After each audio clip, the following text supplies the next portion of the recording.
You're listening to Through the Dark Woods podcast, and I'm your host, Josia Tamira Crossley. If you're looking for support to work with your own grief or training in how to support others through grief and trauma, or would like to find out more about our amazing online community, check out darkwoodsofgrief.com. Okay, so welcome. I am so excited to be here today with Jane Spielman and Martha Jo Atkins. And Jane, many of you have met before. Jane's a grief and trauma counselor and graduate of our 2023 Darkwoods Grief Tending and Ritual Facilitation training.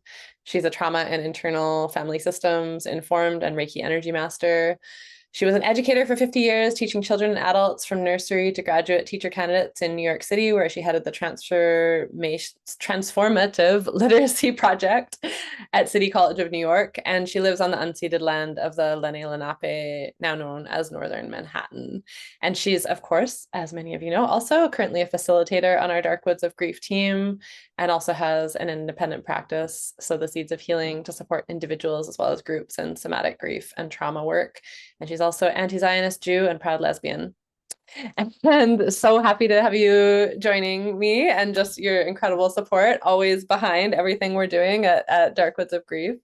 And we are both so excited to be welcoming Martha Jo Atkins today.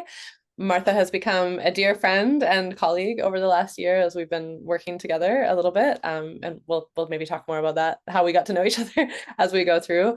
She's also a licensed professional counselor and supervisor, a speaker, an author, a coach, and the founder of Dying School and Soul Story Films. With more than 30 years of experience, she provides safe, compassionate space for individuals and families to explore and navigate dying, death, and grief. And her work began at age 22 with her first dying patient, a 3-year-old, and has since included over 1,000 children and adults at end of life. Martha Jo blends clinical training, personal loss, and deep presence to support people from all walks of life through the end-of-life journey. And she founded the Children's Bereavement Center of South Texas after the sudden death of her brother, Jim, and later served as executive director of Abode Contemplative Care for the Dying, where she witnessed powerful conscious dying experiences. And these encounters deepened her inquiry into how trauma is held in the body and has led her to becoming a Somatic Experiencing Practitioner. In her private practice and through Dying School, Martha Jo helps clients talk openly about dying, whether it's after a diagnosis, during active end of life, or in preparation for what's to come. Through Soul Story Films, she records end-of-life stories, with permission, of course, to teach others about dying with love, intention, and presence. Martha Jo's TEDx talk, More to Dying Than Meets the Eye, has over 2 million views on YouTube. She holds a BA from Southwestern University and an MA and PhD from the University of Texas at San Antonio. She's also MBTI certified. And Martha Jo lives in Texas with her boxer Gertie and a stash of Dr. Pepper. She understands. Oh, they're right here on the show. She understands that dying can be hard and also beautiful, creative, and life-affirming. Martha Jo, so happy to welcome you. Thank you. I appreciate this very much. It's really nice to be with you. Jane, nice to meet you. Yeah, absolutely. And it's so funny because, when we were just talking about doing this the other day, I was like, in a way, I feel like I know you so deeply because we've been working together with the same business mentor in this really incredible, healing energetic business school the last year. And we've seen each other in like all states. It's true. During this kind of, the entrepreneurial end of this kind of work, it's a whole process, grief, death, dying happening all the time too. And so we've seen each other in the depths, and yet like I didn't really totally know your story. I mean, I knew you were working with death and dying, and then it just occurred to us that it's like, wow, we should really be partnering a bit more and supporting each other because your work is something that my people are going to love, and vice versa. And so here we are. Yes, here we are. Thank you so much for the invitation. And I'd love to ask you, so I'm so curious about your story because I don't really know your story, and now I have a little bit from reading your bio, but tell us more about how, yeah, what, because most people don't end up working and dying, some people don't even think about it until they're about to. How did Yeah. you end up so deeply involved in this work? The big, let's see, the big story is my brother died when I was 24. Before that, I was working in a children's hospital. I worked in intensive care and a neuroscience unit as a child life specialist. So we did psychosocial support for kids and their families. I really enjoyed that work.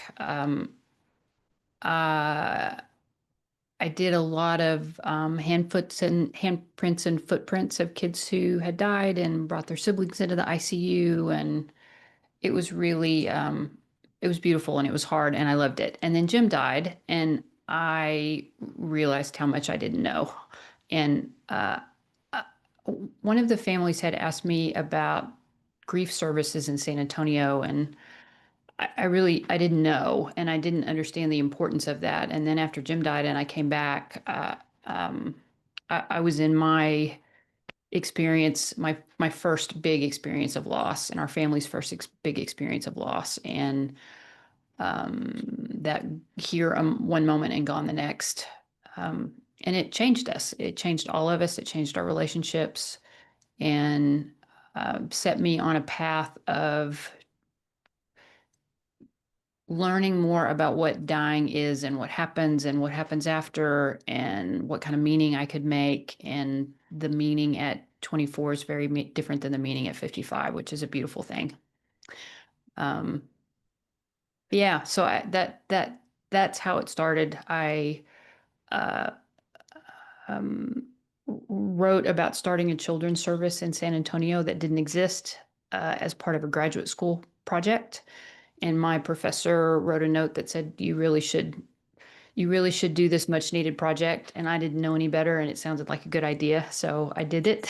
And Yeah. um, yeah, got a bunch of people involved, and we started a children's grief center. We modeled it after the Dougie Center in Portland, Oregon. And um, I led that agency for about 7 years. Left there, started my doctorate, and my mother was diagnosed with terminal cancer all within about a month. And that was the send off into the next experience of learning about dying and learning about deathbed visions and questioning all the things I thought I knew about religion and spirituality. And it's been a ride, quite a Wow, ride. incredible. Wow. Okay, there's so many things I want to ask you. I'm like, where do I start? I think so. Your brother must have been young, I assume. Was he younger than My you? my brother was 37. He was my oldest brother. He my brothers were 11 and 13 when I was born, so I was the bonus baby. Yeah. Okay. And Jim was the oldest. He had a heart defect called long QT syndrome. Often basketball players, it's found in sports, junior high and high school kids, often when they lose consciousness and sometimes die. It's hereditary, and nobody else in our family had it, but we think some people had it before him. So yeah, that's Jim. Okay. And he lived until 37 and then He lived until 37. He had a 4-year-old son who had just turned 4, who is now 35. oh, And it's been a joy to be with him over this time, and um, fascinating as these things can be fascinating as a youngster grows into an adult and um, tries to sort out what dad means to him, and our family keeping Jim alive as we could and as we can. Um, it doesn't end. The circles of loss and tenderness and sweetness and all of that, it just doesn't end. wow. And I mean, but you were already working with children who had died or were dying when that happened. So I'm so curious about like, yeah, like how did you end up there? Do you feel like it was something you were just always drawn to or interested in or? I think my dad was a preacher, so we Methodist minister, so we were in that kind of space where There was a lot of conversation about being with people and helping people, and people would knock on our door at night and need something, food or a place to stay or gas money. And I remember those things happening, and um, remember conversations about that. So that was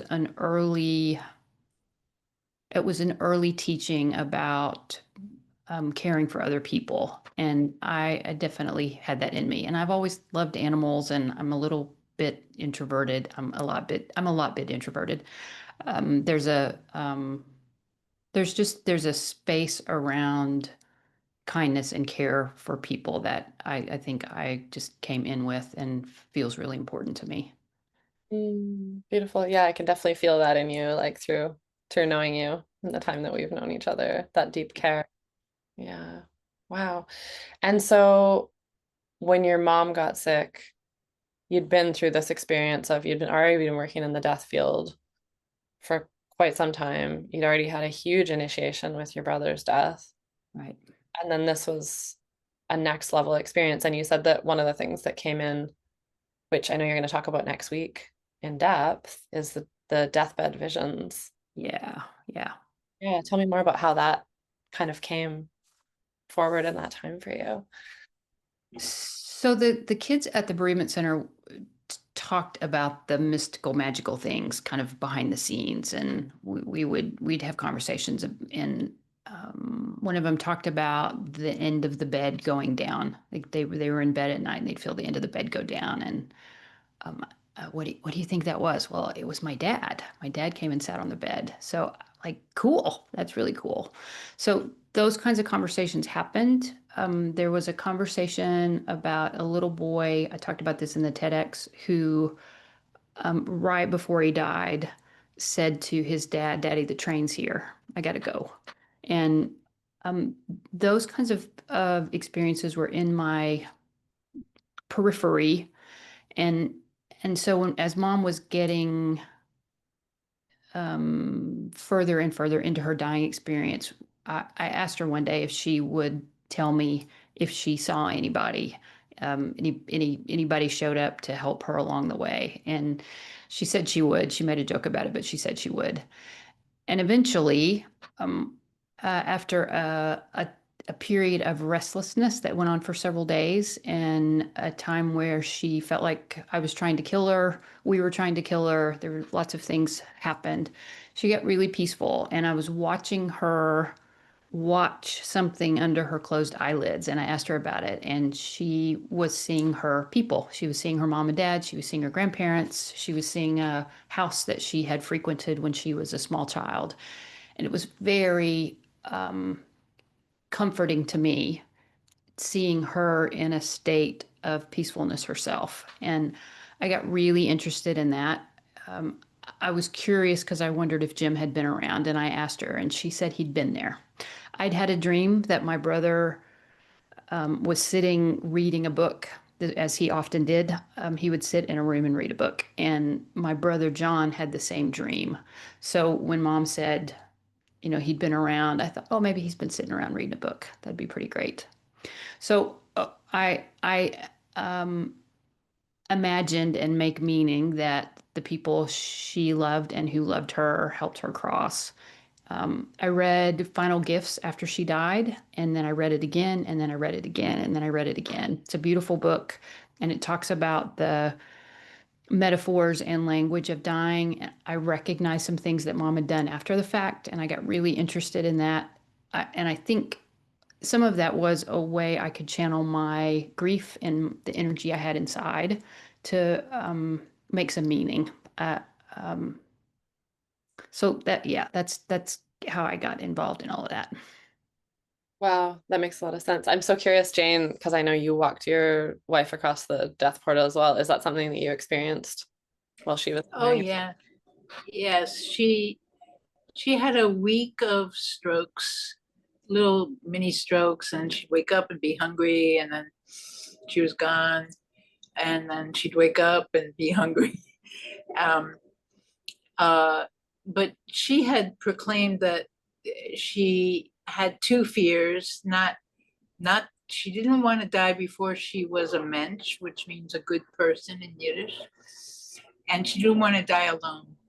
So we were all around her, and we had wonderful hospice nurse in the background, two of the daughters, and we the time was coming close, and we were giving her the medicines to make it smooth in terms of the breathing and the pain.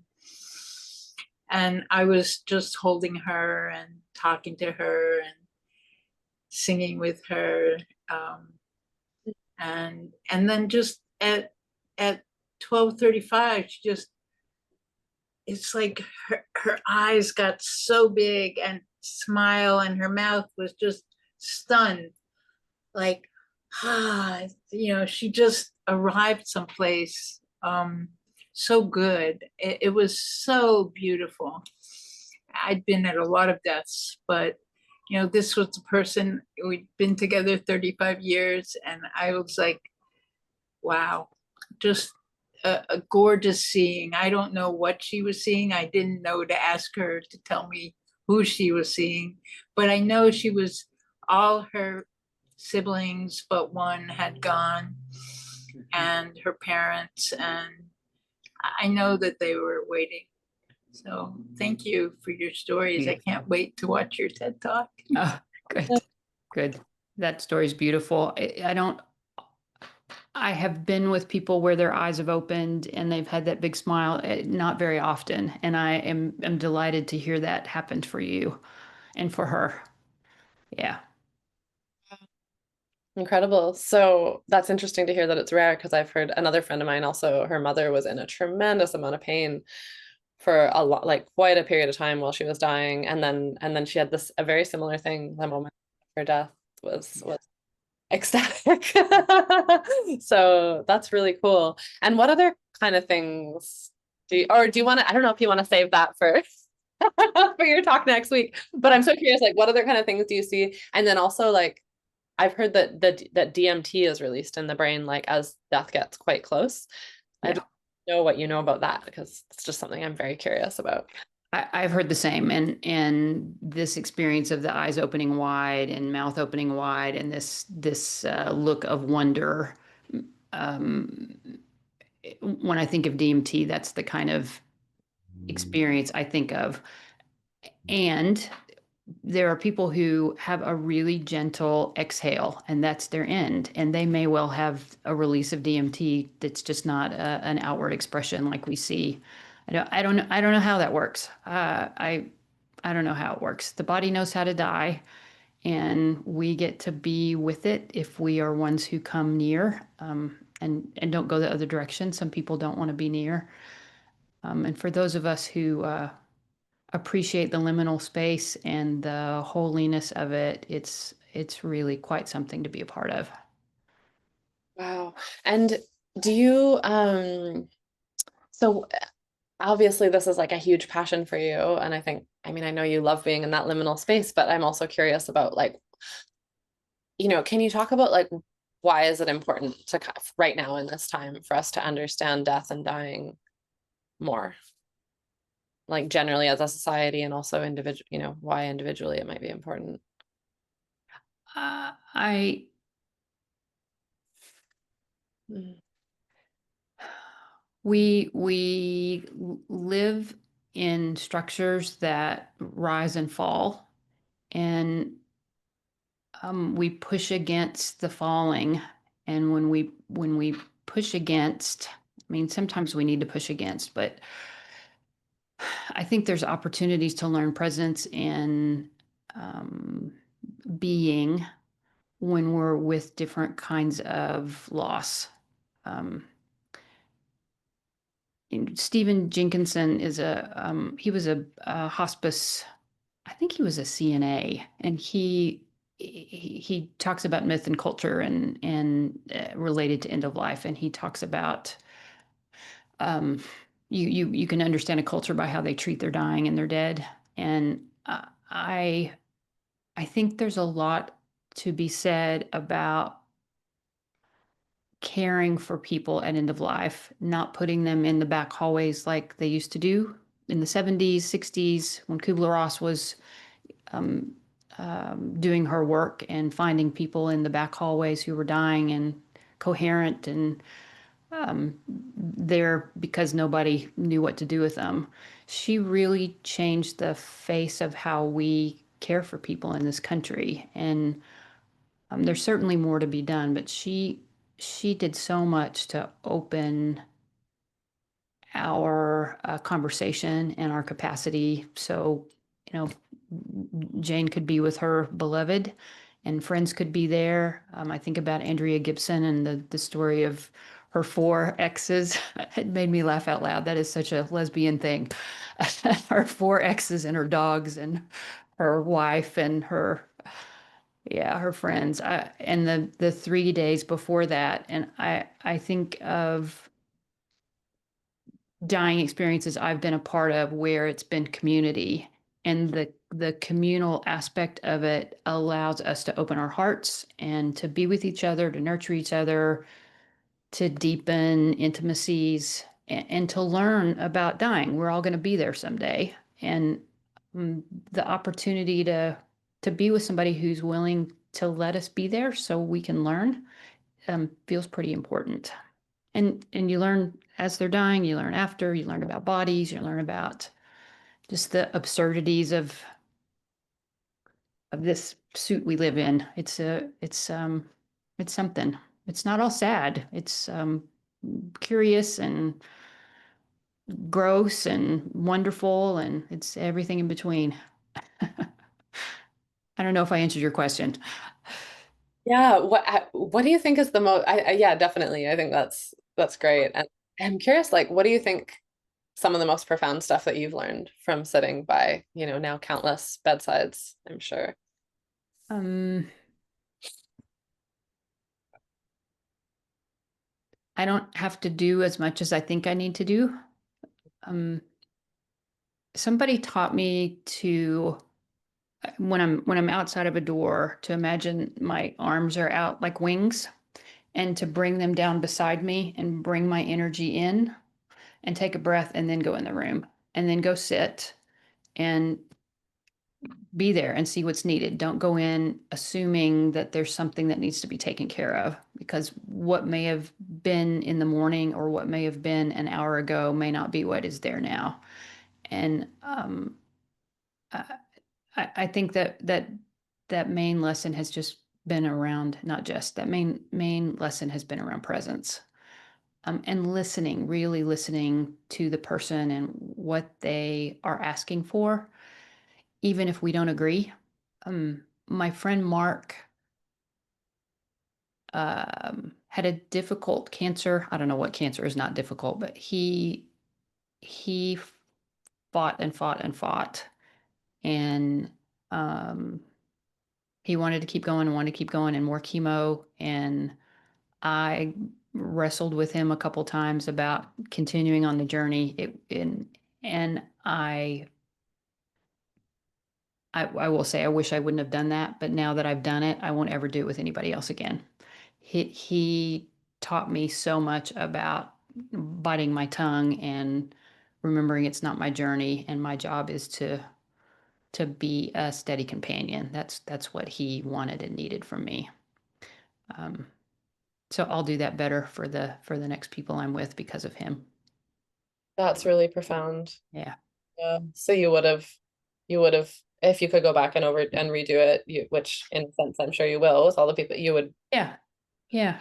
There was a situation where a physician came to the house and there was a conversation about stopping treatment, and I thought I knew best and I did not know best. There were a lot of us were having conversations in the background, and there was no convincing, and how I thought I could convince him or why I thought I needed to convince him. I'm not sure. I am sure it was naive and my ego and thinking that I knew better, and I didn't know better. He was doing exactly what he needed to do. It was his process, and he was figuring out how to die. And some of this was wrestling with, do I have treatment? Do I not have treatment? Do I have treatment? Do I not? and I would have served him better continuing the swing. And I did that, but there were those couple moments where I was human, and my friend was suffering, and I didn't want him to suffer anymore. But that wasn't my thing either. And when did you see that? Like, when did the perspective come in where you were like, oh, It came in when we were at the hospital together, and a physician inserted himself and said, you can't have treatment anymore. This is this is complete, and it's time for you to go home. And I um, held his hand in the car on the way back home, and um,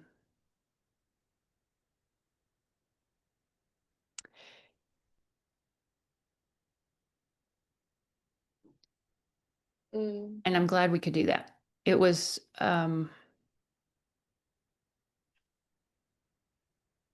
I've been with a handful of people when that news has arrived, and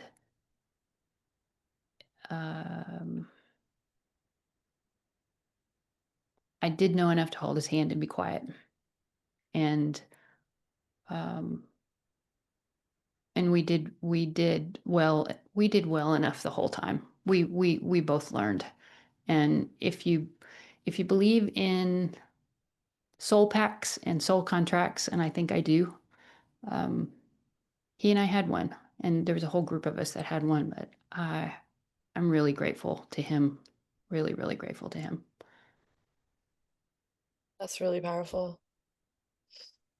Yeah, I can feel you just going back to that moment. Yeah. Yeah. Yeah. Really profound. Wow.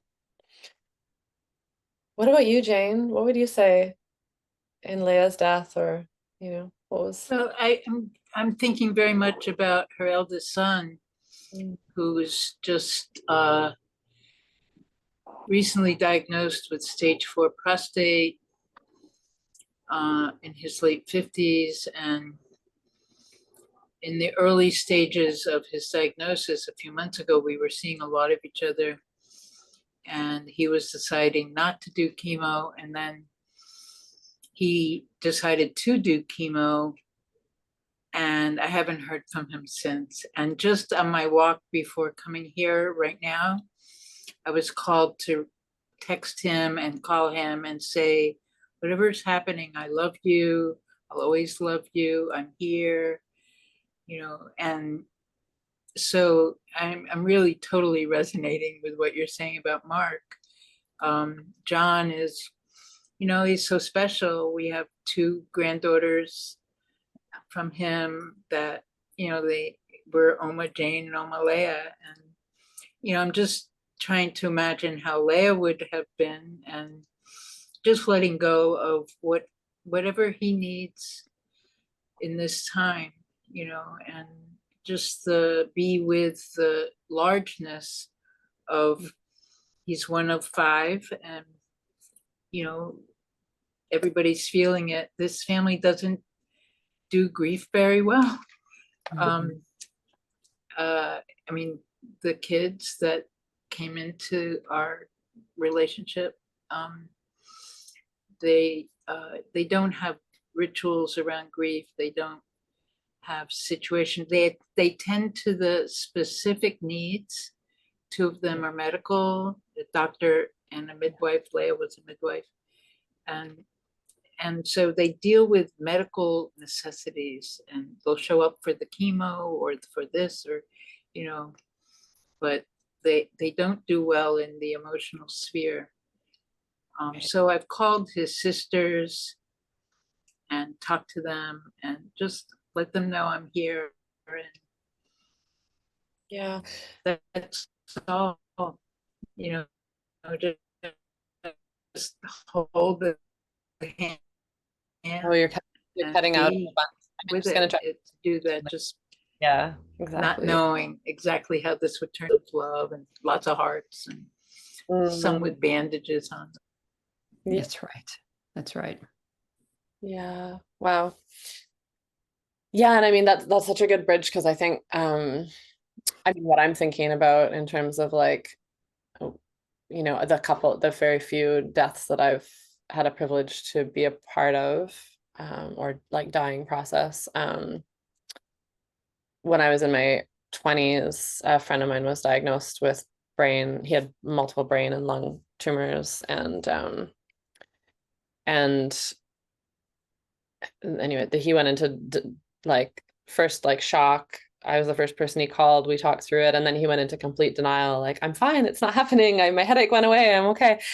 And then he was in bed, a few weeks later, just like completely bedridden for the next, I think it took him about 4 months to die, 3.5 months to die. And but looking back, I think the big error that I made in that, well, there's probably many, but the major one is at one point I went to visit him, like when the first time I went to visit him after he got back into bed, and I was so grief stricken, and I'm such an emotive person. And I thought at this time that it was a good thing, to express my love to him, but I just like entered the room and just started sobbing all over him. And at first he was like, okay, but it's like it basically he had to hold that for me, he had to hold my grief. And um and more recently, when I was going through the death of my late mentor and very dear friend, Sonara Medicine Wolf, I was working with my therapist around it, and she said at one point, she was like, yeah, so this intention to be with your own grief so that she doesn't have to hold it for you. And that just landed so profoundly with me, because I mean, I already looked back on that time and knew that that wasn't quite right. But when she said that, I was like, oh, right. Yeah. I want to be with my grief, but I don't want to ask the dying person to have to hold that grief for me, because they're already, going through so much of their own process. Yeah. And so I think that has been really profound. And you mentioned like people, your family, you not having the grief skills, right? And I think that's such an integral part of, and I know that that's something that you really carry people through in a way in the dying school. I'd love to invite you to talk a little bit about dying school, MJ, because yeah, I think there's so much there, right? Yeah. The Yeah. learning that you've been through, sitting with so many deaths, and now you're passing that on to people. Yeah. Yeah. I think so there's the stuff that didn't go well, and then there's these really beautiful experiences where the container was shaped and this amazing thing happened within the container that was co-created by all the people there. One that's coming up at this moment is a gentleman we had at Abode who I believe had already died, and we had the family. There were probably 12 or 15 people in that little room, and we start with the elder. And the elder, everybody had a flower, and the elder said what she needed to say, and then she put the flower, and we let it go however it wanted to go after that. And nobody was crying. It was we were very stoic. Mm. And a young one, she was probably about 10, and she stood up in front of her grandpa and just melted. And everybody was very still, and her mother came up and got on her left side, and the father came from the other side of the room and got on her right side. They didn't hug her. They didn't tell her to stop. They shoulder to shoulder, and they held her that way. And then the room could cry.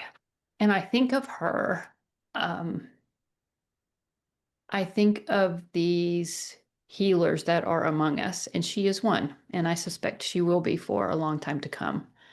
That sacred space was called, the family community held it, our staff was there holding it.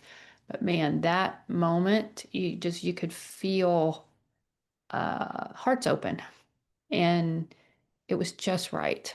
It was just right. So in dying school, we create a community of people who come in with the hearts they have, with all of the goodness and difficulties, and we gather, We invite our ancestors in and we begin to talk about all aspects of dying. I talk about the field and how we invite into the field to nourish it, nourish the container, about what we want to learn and how we want to be.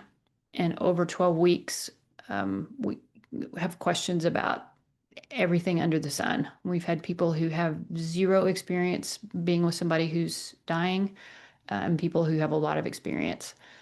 Every class we've had, every course we've had over the last 4 years, something has happened to somebody in the community. Somebody has been diagnosed, or there's been some kind of practical life lesson that has arisen from our experience together.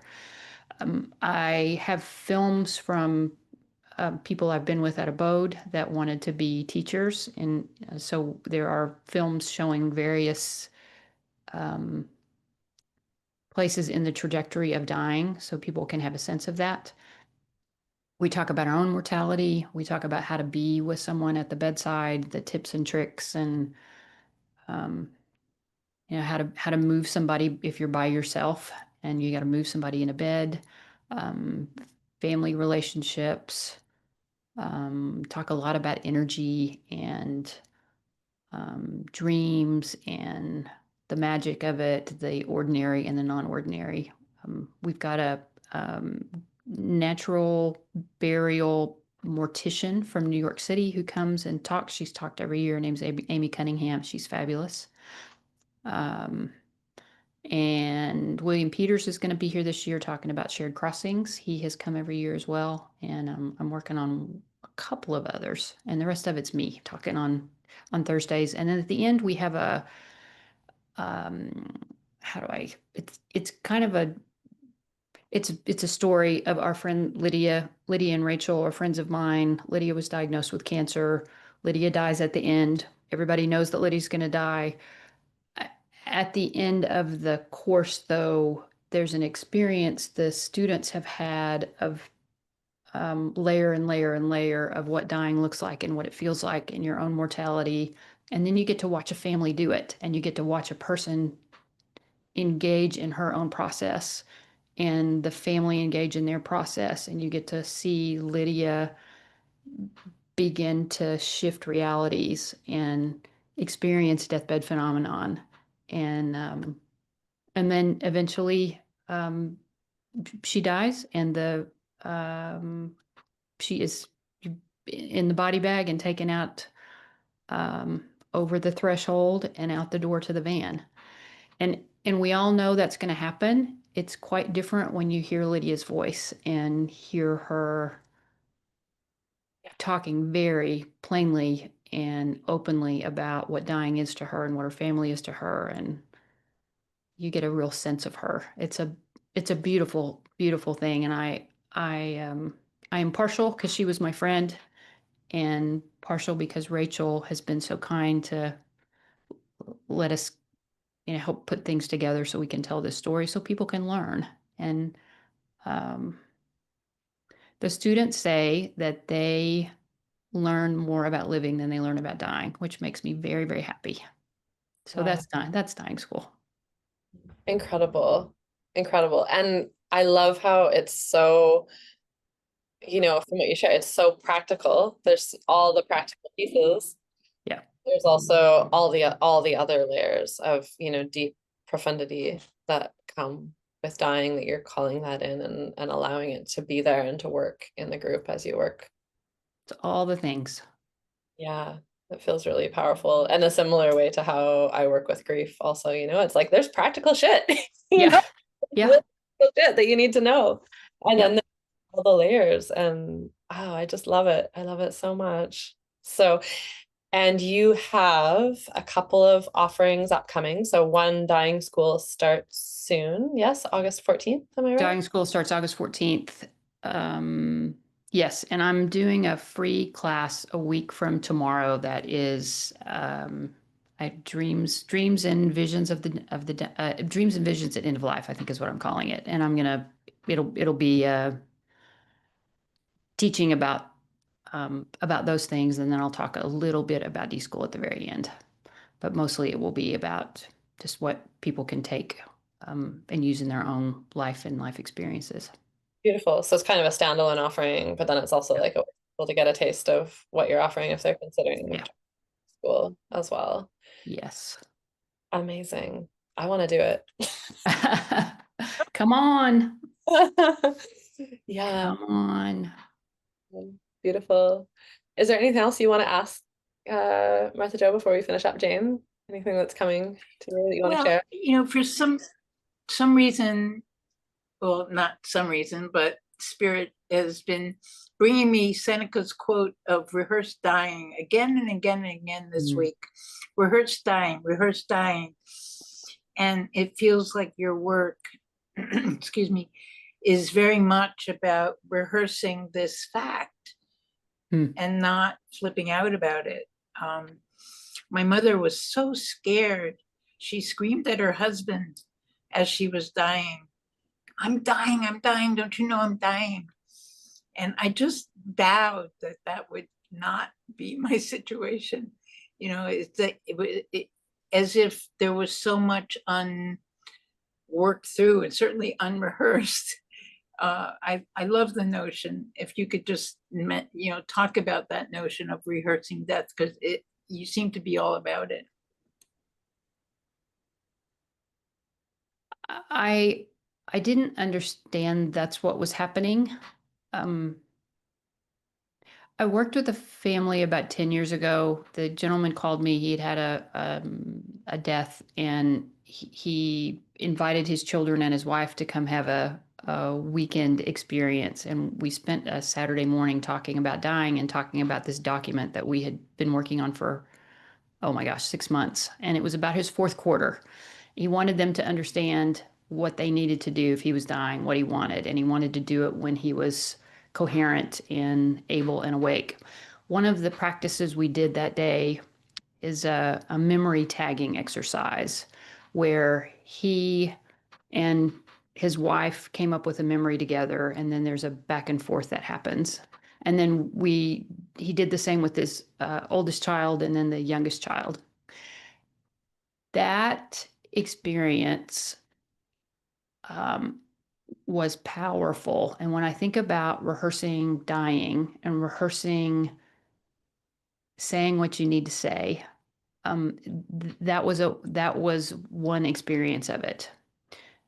Another experience is being at a hospice and being in a room with someone who isn't talking anymore, and smelling the smells and hearing the sounds and recognizing the stillness and holding just for a moment that this could be you someday, and it could be somebody you love, and you just hold it for as long as you can hold it, and then sometimes you can hold it a little bit longer and a little bit longer. When I had interns at Abode and someone died and there was opportunity, I would bring the interns in and we would sit with the body. It's a different kind of silence. And those thoughts that run through are important. They rise up and then we get to talk about them. So I appreciate you saying that. I hadn't thought of it in that way, but it is. It's an opportunity to see it and touch it and be with it. And to be able to do that with somebody that is a little bit removed, it's not your immediate family member, gives space and opportunity to be with it and play with it a little bit in a different way. Yeah, I wrote that Seneca you said. I'm gonna go find that. Thank you. Beautiful. Yeah, that's incredible. Yeah, I mean, I definitely think watching Sonara, being with Sonara and her death, it was like one of the biggest things. I remember there was another woman in the same area, in the same ward, one day when I was there, and she was just yelling from her room. She was like, "Help! Yeah. Help!" Like every help, and then they'd go and check on her. I want to go home. Yes. Yeah, and then that experience of listening to that, and then also being with Sonara and just seeing and feeling how we were all there around her, but what if we weren't? Like imagine dying alone in that way, and it really settled in me, like, one, just so much gratitude to be able to be there, but also like, wow, like suddenly building my community around me actually became one of the most important things, you know, so that we can be there to walk each other across the threshold. Isn't that possibly the most important moment in our lives when we reach that point? So, so grateful that you're teaching this work and helping people learn how to be with it, because I think, I mean, it's so, so critical, similar to the grief work, it's so, so critical to like your students have told you, like to learn how to live, Yeah. how to be in relationship with each other. So Yeah. really And important. how to be in relationship with grief before somebody dies, how to be in relationship with it after, what that means, how it changes you, how you hold it and carry it, how you help other people hold and carry it. And for those of us in the biz, this is a I just think it's part of our heart work and part of our soul work. Yeah. And we get to it however we get to it. You go to a class or you have an experience and you find people to talk to. You get to it however you get to it, but we get to it. Yeah. Yeah, 100%. Yeah, so so critical. So thank you so much for joining us today. And I'm so thank you for asking me. I'm really, really happy to I'm just really happy to talk about it and talk about it with people who get it. It means a lot. Thank you. yeah, absolutely. And I just, before we close, I want to offer the prayer that may this conversation that we've had together today benefit all beings everywhere. May all beings be happy. May all beings be peaceful. May all beings be free, free of suffering and the causes of suffering. And may we all recognize our liberation together. Thank And you. so it is. So yeah. This has been Through the Dark Woods podcast. I'm your host, Josiah Tamira Crossley, and thanks for listening today. If you are looking for support to process your own grief or would like to learn more about trainings to support others, check out darkwoodsofgrief.com.